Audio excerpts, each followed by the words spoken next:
Hello everyone. आज हम the Hindu का एनालिसिस करने वाले हैं dated 5th August 2021। So let's start today's discussion.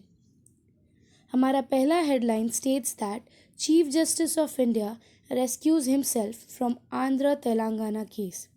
अब ये रिसेंटली हुआ क्या है, आंध्र प्रदेश ने एक पेटिशन साइन किया था जिसको रिजेक्ट कर दिया है हमारे सीजीआई सर रमना ने। उनका ये मानना है कि जिस टॉपिक पे आपका डिस्प्यूट चल रहा है you should solve it by mediation. Now what is the topic, ये न्यूज़ में क्यों आया है?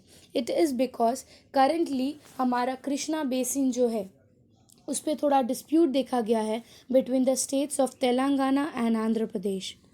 The Chief Justice, who said he hailed from both Andhra Pradesh and Telangana, withdrew from the AP, rejected the court's suggestion. उनका ये मानना है this matter requires the education. He basically wants कि ये जो केस है should be solve with mediation. Now ये case हुआ क्या है, उनका ये कहना है कि तेलंगाना के जो लोग हैं they are illegitimately coming towards the border of Telangana across the Krishna basin. अभी हम सबको पता है 2014 में according to the Andhra Pradesh reorganisation Act Telangana और आंध्र प्रदेश अलग हुआ था। Now when it came to Krishna basin कि अब it has been divided into two states, so हम उन दोनों को साथ में कैसे लाएं या दोनों को प्रॉपर वाटर कैसे मिले, जिसकी वजह से एक बोर्ड इस्टेब्लिश हुआ था जिस बोर्ड का नाम है Krishna river management board. Now according to this Krishna river management board ये बोला जाता है कि there is a proper division of water with the ratio of 512:299। 512:299 के रेशियो में बोथ द स्टेट्स को वाटर डिवीजन मिलता है। नाउ हम थोड़ा सा बात कर लेते हैं about this board from the prelims point of view. Krishna river management board की अगर हम बात करें, it is an autonomous body जो कि एस्टैब्लिश हुआ था as per the Andhra Pradesh reorganisation act. ये जो बॉडी है it comes under the control of ministry of Jal Shakti. Ministry of Jal शक्ति के अंडर ये बॉडी का फंक्शनिंग होता है and it basically divides the Krishna water so that both the states should get a proper amount of water according to its territory. So currently because of this dispute, Andhra Pradesh ने ये claim किया था कि Telangana are coming towards their area illegitimately and उसकी वजह से they signed a petition. So it denied its share of water. जिसके वजह से सीवी रमना ने ये बोला है कि it's better you solve this case with in mediation and हमें इसमें नहीं बीच में पड़ना चाहिए। नाउ इसमें और एक रिव्यू आया था हमारे solicitor general Tushar Mehta sir का। उनका ये मानना है कि हमारे जो सीजीआई का डिसीजन है इस सम और the other way very good and is appropriate according to the conflict which is going on. So अभी तक ये चीज़ माना जा रहा है एंड उनका ये बोलना है कि you should solve this case with mediation. Now let's see next आगे के दिनों में क्या आता है related to this cases. Will move to the next news. Next news says need viable alternatives to stubble burning. सबसे पहले हम जानते हैं what does stubble burning means. Stubble burning का सिंपल मतलब अगर हम जानें तो ये एक टाइप की प्रैक्टिस होती है ऑफ बर्निंग। क्या जलाते हैं इसमें? सो आफ्टर हार्वेस्टिंग जो बचा हुआ कचरा या जो स्ट्रॉ होता है ऑफ राइस और वीट, राइस या वीट के जो बचे हुए कचरे होते हैं after harvesting, instead of depositing और using it beneficially, time shortage की वजह से फार्मर्स क्या करते हैं, दे डू स्टबल बर्निंग, वो उसे जला देते हैं which is the major cause of many pollution. Pollution की अगर मैं बात करूं तो ये एयर पल्यूशन करता है, सॉइल पल्यूशन होता है, फिर ज़मीन की फर्टिलिटी कहीं ना कहीं अफेक्ट होती है because of this stubble burning. Currently एक बिल पास हुआ है, विल डिस्कस फॉरवर्ड कौन सा बिल है। उस बिल के हिसाब से हमारे गवर्नमेंट का ये मानना है कि इफ़ अगर कोई गवर्नमेंट स्टबल बर्निंग करते हुए प्रैक्टिस करते हुए पाया जाता है सो उनसे पेनल्टी लिया जाएगा, उनको एक पनिशमेंट दिया जाएगा। सो that is the case about stubble burning. Stubble burning की अगर हम बात करें तो ये हमारे लिए हार्मफुल क्यों है? Because it emits PM2.5। PM is particulate matter 2.5 which is very very dangerous for our lungs. ये माना जाता है कि because of PM 2.5 if there is an increase of this particular matter it can affect our lung by 36%. हमें lung cancers होने के chances is approximately 36%, जिसके वजह से हमारा एक सल्यूशन दिया जा रहा है. Head of clean air programme जो हैं अनुमिता रॉय चौधरी, उनका ये मानना है इट्स बेटर अगर आप पेनल्टी लगा रहे हो उसके जगह पे you come with a solution. अब उनका solution is he has given 3 different types of solution. अब ये 3 डिफरेंट सल्यूशंस उनका है क्या? सो उनका ये मानना है कि अगर आपको स्टबल बर्निंग बंद करना है आप 3 सल्यूशन निभाओ. दैट इज़ स्टबल बर्निंग को हटाने की जगह in situ treatment of stubble, ex situ treatment of stubble and changing the cropping pattern.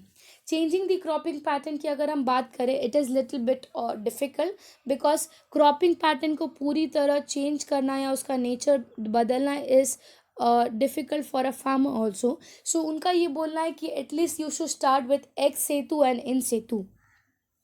Now ex situ और इन सेतु ट्रीटमेंट का मेरा बोलने का मतलब क्या है? उनका ये मानना है if you are doing in situ management तो आपका जो बचा हुआ स्टेबल है, आपका जो बचा हुआ स्ट्रॉ है उसको आप सॉइल के साथ मिक्स करो. In situ management, the government is currently giving equipments to the farmers to mix the stubble back into the soil. अब इसका एक ड्रॉबैक ये है कि सबको वो मैकेनिज्म देना या सबको वो इक्विपमेंट देना is little difficult currently. So that is the drawback with the in situ. Ex situ की अगर मैं बात करूँ, ex situ management some companies have started collecting the stubble for their use but we need more action for the front. So कहीं ना कहीं इन सेतु and x सेतु का अगर हम प्रॉपर यूसेज देखें तो it is very helpful for the environment as well as for us, but उसका proper implementation all over India करना is little bit difficult. And if we speak of cropping pattern change करना थोड़ा सा मुश्किल होगा because it will actually change the proper pattern of soil. फिर farmers का जो वे ऑफ क्रॉपिंग है, वे ऑफ हार्वेस्टिंग है, उसमें भी डिफरेंस आएगा. सो उनका ये मानना है कि लेट्स फिर start with a small implementation of x situ and in Setu treatment. So this is all about the stubble burning. Now, after stubble burning, the next news states about Twitter violated principle of natural justice. अभी हम सबको पता है कुछ दिन से Twitter और India का जो एक रूल आया है दैट इज़ IT रूल के बीच में थोड़ा सा कॉन्फ्लिक्ट चल रहा है. Now first we'll know little about IT rule की IT रूल के बारे में क्या बोल रहे हैं.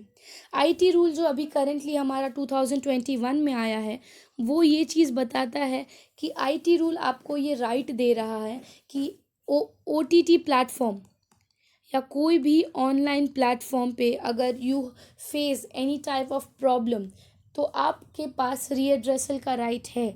You can go with a resolution form, जिसकी वजह से दे हैव गिवन प्लेस हमें ग्रीवियंस ऑफिसर्स का एक अपॉर्चुनिटी दिया है जहाँ पे अगर आपको लगता है कि you are facing a defamation और या आपके अगेंस्ट अगर कहीं पे कोई इंसल्ट हो रहा है या कोई डिफेमेशन हो रहा है तो you can it is your right कि आप उस चीज़ के अगेंस्ट राइट ले सकते हो. अब इसमें एक वर्ड आया है नेचुरल जस्टिस का. नेचुरल जस्टिस का सिंपल यहाँ पे क्यों बोला जा रहा है? क्योंकि जब ट्विटर के अगेंस्ट ये चीज़ बोला गया था IT रूल के हिसाब से कि they are violating its rule, तब US का ये मानना है. If you will see US headquarter microbiology platform has been told that by doing so it will violate the principle of natural justice. Natural justice का simple मतलब क्या है? It simply means fairness and equity. You are giving fair opportunity and you are treating everyone equally. So these two terms are little important prelim point of view कि अगर natural justice का term आया तो what does it means? It simply means fairness and equity. Ministers of States for Electronics and IT, Rajiv Chandrasekhar, said in a written by a reply to Lok Sabha, उनका ये reply है, it states that issue of labelling of user tweets as a manipulated media. क्यों ये चीज़ उठा था? Because Twitters जो है, Twitter कहीं कहीं पे ये टैग यूज़ करते हैं written as manipulated media, which is actually a defamation towards a person, a company or an individual, जिसकी वजह से ये पूरा chaos चालू हुआ था। तो I think so natural justice का term is clear to you. Now will move to the next news. The next news states RTE, that is right to information entitlement to be paid through cash transfer. Now first RTE के बारे में बात करें तो RTE हम सबको पता है, article 21A states about right to education to all the children from 6 to 14. सबको फ्री एंड कंपल्सरी एजुकेशन मिलना चाहिए।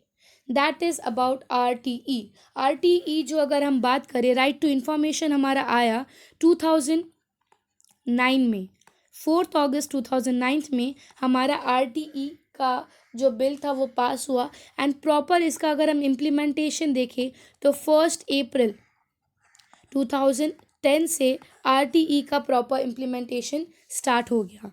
नाउ RTE के हिसाब से अगर हम जाए, कोई भी child which is in between the age of 6 to 14, उसको ये हक है to get a proper education.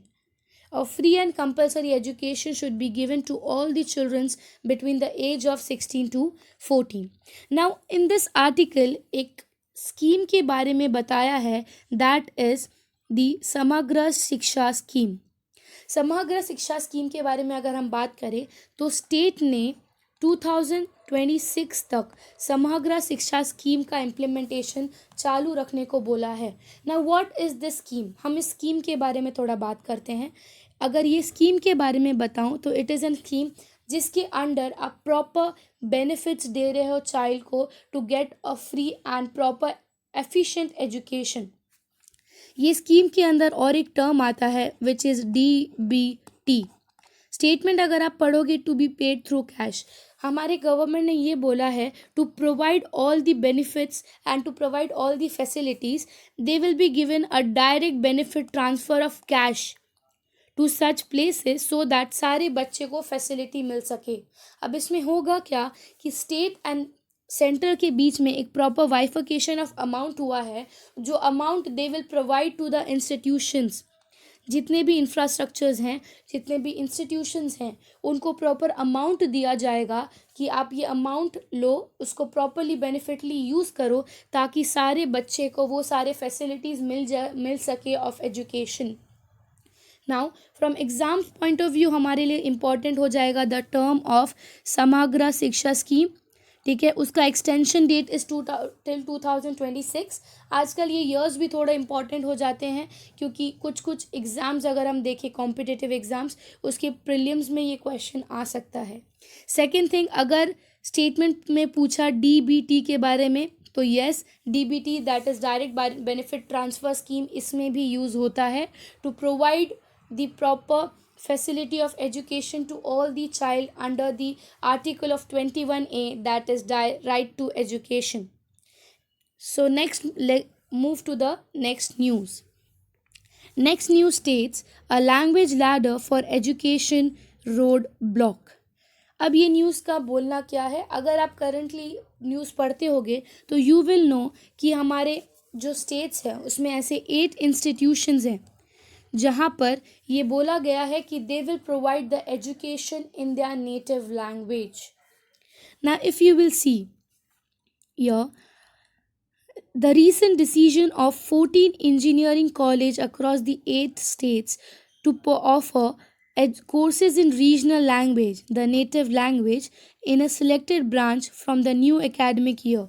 हमारा जो न्यू इकोनॉमिक पॉलिसी है, न्यू इकोनॉमिक पॉलिसी 2020 के अंदर ये चीज़ बोला गया है कि they will provide the engineering college the opportunity, the childs will get the opportunity, the students will get the opportunity to study their education or to complete their education in their native language, in their mother tongue। ना if we speak of mother tongue, ये पूरे article में simply ये बताया गया है what is the benefit of mother tongue. कहीं ना कहीं अगर हम हमारी हिस्ट्री की बात करें, जैसे हमारे जो साइंटिस्ट थे सीवी रमना, उनका ये मानना था कि if you provide the information और the knowledge of science in the mother tongue, it is the most efficient way for a child to learn.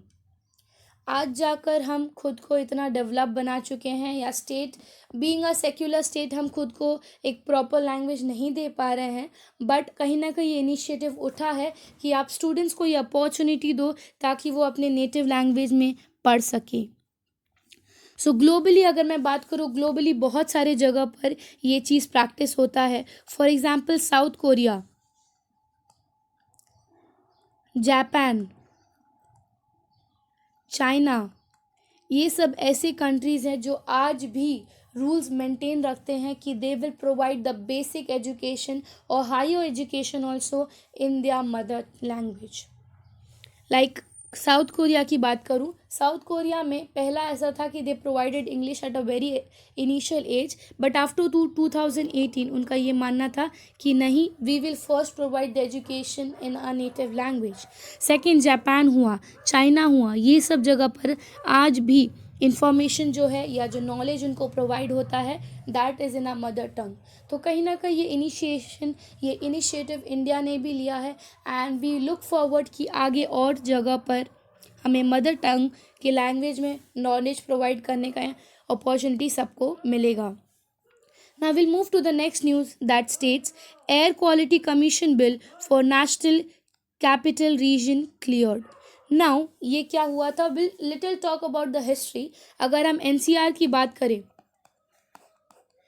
NCR में जैसे हम स्टबल बर्निंग पढ़ रहे थे अभी, this article is related to that stubble burning only. हमें पता है NCR, UP, Punjab, then Rajasthan, ठीक है, हरियाणा, ये सब ऐसी जगह है जहाँ पर मेजर एग्रीकल्चर एक्टिविटी होता है, जिसकी वजह से लार्ज नंबर पे हमें स्टबल बर्निंग का इशू मिलता है, विच बिकॉज ऑफ दैट ये एक बिल पास किया है naming air quality commission national capital region. Now according to this bill, एक प्रॉपर पहले एक NCR में बिल प्रैक्टिस होता था by the name of environment pollution prevent and control authority. ये जो बिल था इट वाज फ्रॉम 1998। ये 1998 को बिल को हटा के ये नया हमें एक कमीशन एक बिल लाकर दिया है हमें। सो बेसिकली ये बिल के अंदर एक प्रॉपर आपको बॉडी दी जाएगी विद अ चेयरपर्सन, उनके पास कुछ एग्जीक्यूटिव्स होंगे, उनके अंडर कुछ लोग काम करेंगे, उनका मेन काम होगा is with the controlling the population of controlling the pollution of that region, ठीक है। सो ये जो हमारा बॉडी है air quality commission for national cabinet region, national capital region, NCR के लिए जो ये बॉडी बनाई है, इसका प्रॉपर अगर हम बिल का यूज़ देखें, सो ये बिल प्रोमulgated हुआ था 13 अप्रैल को, 13 अप्रैल 2021 में ये बिल प्रोमulgate हुआ था for the region of NCR, UP, Rajasthan, Punjab and Haryana, ठीक है। अब इसकी फंक्शन की अगर हम बात करें तो ये बॉडी किस पे काम करता है? सो ये बॉडी का काम होगा बेसिकली कि कोई भी प्रॉपर एग्जीक्यूशन होगा, कोई भी प्लानिंग करना होगा टू कंट्रोल द पोल्यूशन, कोई भी एग्जीक्यूशन करना होगा to reduce the pollution, then creating more opportunities ताकि उनको एक अल्टरनेटिव वे वो लोग दे सके, एक प्रॉपर ट्रेनिंग होगा, एक फ्रेमवर्क बना के दिया जाएगा so that they can control this pollution and give them an alternative way. Now if I speak of powers, इनको क्या पावर्स मिलेंगे या ये बॉडी के अंदर क्या पावर्स हैं? So they can restrict a area, अगर कहीं पे उनको लग रहा है तो they have the right that they can stop them from doing that pollution. वो उनको अगर ये लग रहा है कि this case needs to be investigated, they have that right also कि वो उसके अगेंस्ट इन्वेस्टिगेशन कर सकते हैं। They can provide you the proper guideline to follow any of the work after harvesting, एक प्रॉपर डायरेक्शन उनको आपको देंगे, एक प्रॉपर इशू किया जाएगा गाइडलाइन जो आपको फॉलो करना पड़ेगा।